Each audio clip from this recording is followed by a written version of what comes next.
నచ్చినట్టు లైక్ చేయండి, సబ్స్క్రైబ్ చేయండి. రాజు, శ్వేతలు ఇద్దరు ఒకరి తలపైన ఒకరు చిలకల బెల్లం పెట్టుకోబోతూ ఉంటారు. అప్పుడే నిరూపాక్షి వచ్చి ఆగండి అంటూ పోలీస్ని, లాయర్ని తీసుకొచ్చి అక్కడికి వస్తుంది. ఏయ్, నువ్వెందుకు అడ్డుకుంటున్నావు? ఈ పెళ్ళికి నీకు ఎటువంటి సంబంధం లేదు అని సూర్యప్రతాప్ అంటాడు. లేదు, అక్కడ పెళ్లి పీటల పైన కూర్చున్న అతనికి ఆల్రెడీ పెళ్ళి అయిపోయింది. ఆ పెళ్ళి అయిన అమ్మాయి మరెవరో కాదు, నా కూతుర్నే అని పెళ్లి చేసుకున్నాడు అని అంటాడు. కాబట్టి ఈ పెళ్ళి జరగడానికి వీల్లేదు అని నిరూపాక్షి లాయర్కి, పోలీసులకి చెబుతూ ఉంటుంది. అప్పుడే శ్వేత ఒక పత్రం తీసుకొని వచ్చి నిరూపాక్షి దగ్గరికి నిలబడి ఉంటుంది. ఇదిగోండి నిరూపాక్షి, రూపక్కి రాజుకి ఎలాంటి సంబంధం లేదని తన అంగీకార పత్రాన్ని రాసిచ్చింది అని, తన చేతులతో రాసిచ్చింది అని, దీన్ని చూడండి అని, మీరెందుకు ఇలా అడ్డుకుంటున్నారు అని శ్వేత ఆ పత్రాన్ని నిరూపాక్షికి చూపిస్తూ ఉంటుంది.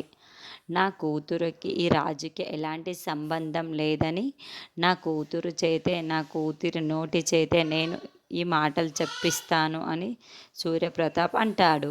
అప్పుడు సూర్యప్రతాప్ ఇంటికి వెళ్ళి రూపని ఆటోలో తీసుకొని వచ్చి ఇస్తారు.